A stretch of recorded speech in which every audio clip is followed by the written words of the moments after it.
ನಾಗರಿಕರ ಸಾಮಾಜಿಕ ಹಾಗೂ ಶೈಕ್ಷಣಿಕ ಗಣತಿ ಕಾರ್ಯಕ್ಕೆ ಅಂಕೋಲಾ ತಾಲೂಕಿನ ಶಿಕ್ಷಕರನ್ನು ಕಾರವಾರ ತಾಲೂಕಿಗೆ ನಿಯೋಜನೆ ಮಾಡಿರುವುದನ್ನು ರದ್ದುಪಡಿಸುವಂತೆ ತಾಲೂಕು ಪ್ರಾಥಮಿಕ ಶಿಕ್ಷಕರ ಸಂಘದ ವತಿಯಿಂದ ತಾಲೂಕಿನ ಶಿಕ್ಷಕರು ಕ್ಷೇತ್ರ ಶಿಕ್ಷಣಾಧಿಕಾರಿಗಳಿಗೆ ಮತ್ತು ತಹಶೀಲ್ದಾರರಿಗೆ ಮನವಿ ಸಲ್ಲಿಸಿದರು.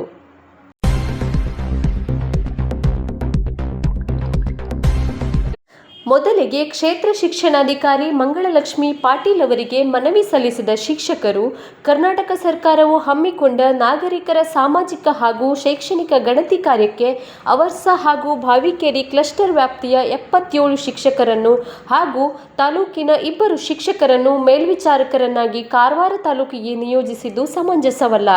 ಇದರಿಂದ ಅಪರಿಚಿತವಾದ ಪ್ರದೇಶದಲ್ಲಿ 80%ಕ್ಕಿಂತಲೂ ಹೆಚ್ಚಿನ ಪ್ರಮಾಣದಲ್ಲಿರುವ ಅವರ್ಸ ಹಾಗೂ ಭಾವಿಕೇರಿ ಕ್ಲಸ್ಟರ್ ವ್ಯಾಪ್ತಿಯ ಮಹಿಳಾ ಶಿಕ್ಷಕಿಯರು ಗಣತಿ ಕಾರ್ಯ ನಿರ್ವಹಿಸುವುದು ಕಷ್ಟವಾಗುತ್ತದೆ. ಈ ಸಮೀಕ್ಷೆಗೆ ನಿಯೋಜಿಸಿದ ಬಹುತೇಕ ಶಿಕ್ಷಕಿಯರು ಮಧ್ಯ ವಯಸ್ಸು ದಾಟಿದವರಾಗಿದ್ದಾರೆ. ಅಲ್ಲದೆ ಅವರ್ಸ ಹಾಗೂ ಭಾವಿಕೇರಿ ವ್ಯಾಪ್ತಿಯ ಪ್ರದೇಶಗಳಲ್ಲಿ ತಾಲೂಕಿನ ಬೇರೆ ಬೇರೆ ಶಿಕ್ಷಕರು ಗಣತಿ ಕಾರ್ಯ ನಿರ್ವಹಿಸಬೇಕಾದ ಅನಿವಾರ್ಯತೆ ಉಂಟಾಗುತ್ತದೆ. ಇದರಿಂದ ಅಂಕೋಲೆಯ ಶಿಕ್ಷಕ ವಲಯದಲ್ಲಿ ಗೊಂದಲಮಯ ವಾತಾವರಣ ಸೃಷ್ಟಿಯಾಗಿದ್ದು ಶಿಕ್ಷಕರು ಆತಂಕದಲ್ಲಿದ್ದಾರೆ. ಈ ಶಿಕ್ಷಕರಿಗೆ ಅವರ ಕಾರ್ಯಕ್ಷೇತ್ರದಲ್ಲಿಯೇ ಗಣತಿ ಕಾರ್ಯವನ್ನು ನಿರ್ವಹಿಸಲು ಅನುಕೂಲ ಮಾಡಿಕೊಟ್ಟು ತಾಲೂಕಿನ ಶಿಕ್ಷಕರ ಸಮಸ್ಯೆಗಳನ್ನು ಬಗೆಹರಿಸಿಕೊಡಿ ಎಂದರು. ನಂತರ ಮೆರವಣಿಗೆಯ ಮೂಲಕ ತಹಶೀಲ್ದಾರ್ ಕಚೇರಿಗೆ ತಲುಪಿದ 100 ಶಿಕ್ಷಕರು ತಹಶೀಲ್ದಾರ್ ಚಿಕ್ಕಪ್ಪ ನಾಯಕ ಅವರಿಗೆ ಶಿಕ್ಷಕರ ಸಮಸ್ಯೆಗಳನ್ನು ಮನವರಿಕೆ ಮಾಡಿದರು. ಈ ವೇಳೆ ಶಿಕ್ಷಕರ ಸಂಘದ ಜಿಲ್ಲಾಧ್ಯಕ್ಷ ಆನಂದ ಗಾಂವ್ಕರ್ ಆಕ್ರೋಶಭರಿತವಾಗಿ ಮಾತನಾಡಿ, ಶಿಕ್ಷಕರ ಅಹವಾಲುಗಳನ್ನು ಆಲಿಸದೆ ಬೇಕಾಬಿಟ್ಟಿಯಾಗಿ ನಿಯೋಜನೆ ಮಾಡಿರುವುದು ಸರಿಯಲ್ಲ.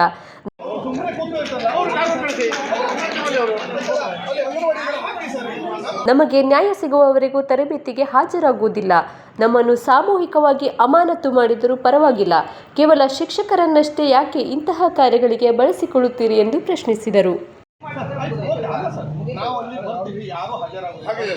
ಎರಡನೇದೇನು ಕೇಳಿದ್ರೆ, ನೀವು ನಮ್ಮನ್ನು ಅಂಕೋಲದಿಂದ ಅಷ್ಟೇ ವ್ಯಾಪ್ತಿಯಲ್ಲಿ ಒಳಪಡಿಸ್ಕೊಂಡ್ರೆ ಮತ್ತೆ ಹೆಚ್ಚಿದನ್ನು ಕೈ ಬಿಟ್ಟರೆ ಎಲ್ಲ ಮಾನದಂಡ ಒಂದೊಂದು ಸಲ ಇನ್ನೊಂದು ದಿವಸ ಇವತ್ತೊಂದು ದಿವಸ ನಮ್ಮ BOರಿಗೆ ಕೊಡಿ. ಸಂಘದವರೆಲ್ಲ ಕೂತು ಮಾಡ್ತಾರೆ. ಆಯಾ ಕ್ಷೇತ್ರದಲ್ಲಿ ಎಷ್ಟು ಜನ ಬೇಕು ಕೊಡ್ತಾರೆ. ಅಂಕೋಲ ಕಾರವಾರ ತಾಲೂಕನ್ನು ನಿಮ್ಮ ಗಮನ ತೆಗೆದುಹಾಕಬೇಕು. ಆಮೇಲೆ ನೀವು ಟ್ರೈನಿಂಗ್ ಅಂದ್ರೆ ಒಂದು ನಿಮಿಷ, ನೀವು ಅಂಕೋಲ ಹೆಚ್ಚು ಸಂಖ್ಯೆಯಲ್ಲಿ ತೆಗೆದುಹಾಕಬಹುದು ಸರ್. ಬೇಡ, ಟ್ರೈನಿಂಗ್ ಅನ್ನೋದು ಇದೆಯಲ್ಲ,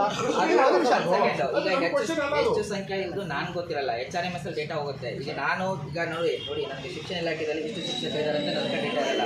ಶಿಕ್ಷಣ ಇಲಾಖೆಯಲ್ಲಿ ಇಷ್ಟು ಇದ್ದಾರೆ ಅಂತ HRMS.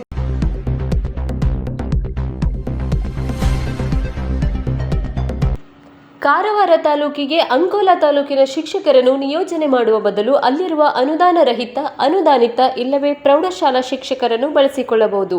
ಅಂಕೋಲಾದ ಗ್ರಾಮೀಣ ಪ್ರದೇಶದಿಂದ ಕಾರವಾರದ ಗ್ರಾಮೀಣ ಪ್ರದೇಶಕ್ಕೆ ಗಣತಿ ಕಾರ್ಯಕ್ಕೆ ಬಳಕೆ ಮಾಡಿಕೊಳ್ಳುವುದು ಸಮಂಜಸವಲ್ಲ.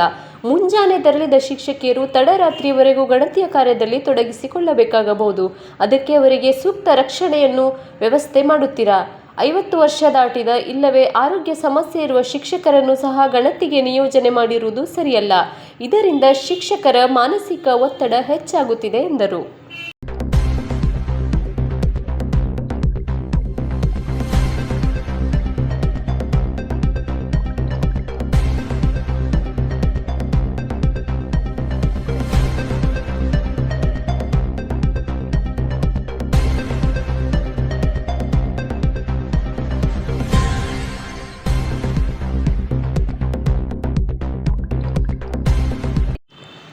ಈ ಕುರಿತು ಜಿಲ್ಲಾಧಿಕಾರಿಗಳೊಂದಿಗೆ ಚರ್ಚಿಸಿ ಮುಂದಿನ ಕ್ರಮ ಕೈಗೊಳ್ಳಲಾಗುವುದು. ಶಿಕ್ಷಕರ ಬೇಡಿಕೆಗಳನ್ನು ಈಡೇರಿಸುವ ನಿಟ್ಟಿನಲ್ಲಿ ಪ್ರಯತ್ನಿಸಲಾಗುವುದು ಎಂದು ತಹಶೀಲ್ದಾರ್ ಡಾಕ್ಟರ್ ಚಿಕ್ಕಪ್ಪ ನಾಯಕ ತಿಳಿಸಿದರು.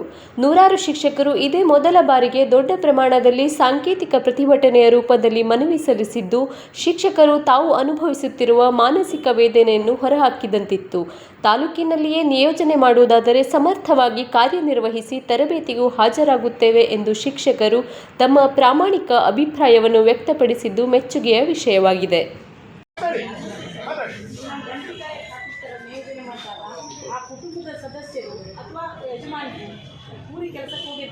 ಸಂಜೆ 6 ಗಂಟೆ ನಂತರ ಬರ್ತಾರೆ ಮನೆಗೆ. ನಾವು ಇಲ್ಲಿಂದ ಕಾರವಾರಕ್ಕೆ ಹೋಗ್ತೇವೆ. ನಾನು ಇಡೋ 2 ಡೇಸ್ ಅನ್ಕಾನ್ಷಿಯಸ್ ಇದ್ದೆ ಅಂತ ಅವಳು ನಾನು ಆರಾಮಾಗಿ ಬಂದಿದ್ದೆ. ನನ್ನ ಏರಿಯಾದಲ್ಲಿ ಕೊಟ್ಟರೆ ನಾನು ಮಾಡ್ತೇನೆ. ಈಗ ಅಲ್ಲಿ ಹೋದಾಗ 7 ಗಂಟೆ ಆಗಿದೆ ಸರ್. ನಾನು ಮನೆ ಮಾಡುವವರೆಗೆ ರಾತ್ರಿ 9 ಗಂಟೆ 10 ಗಂಟೆ ಆಗಿದೆ.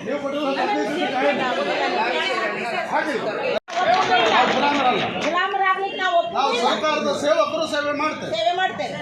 ಅದರ ಗುಲಾಮರಾಗಿ ನಮ್ಮನ್ನು ಬಳಸಬೇಕು. ಹೇಳಿ ಹೇಳಿ. ಪ್ರಾಥಮಿಕ ಶಾಲಾ ಶಿಕ್ಷಕರ ತಾಲೂಕು ಘಟಕದ ಅಧ್ಯಕ್ಷ ಜಗದೀಶ್ ನಾಯಕ್, ಸರ್ಕಾರಿ ನೌಕರರ ಸಂಘದ ಅಧ್ಯಕ್ಷ ಮಂಜುನಾಥ್ ನಾಯಕ್, ಶಿಕ್ಷಕರ ಸಂಘದ ಪ್ರಮುಖರಾದ ರಾಜು ನಾಯಕ್, ರಾಜೇಶ್ ಮಾಸ್ತರ್, ಭಾರತಿ ನಾಯಕ್, ತುಕಾರಾಂ ಬಂಟ್, ಅರ್ಚನಾ ನಾಯಕ್ ಮತ್ತಿತರರು ಹಾಜರಿದ್ದರು.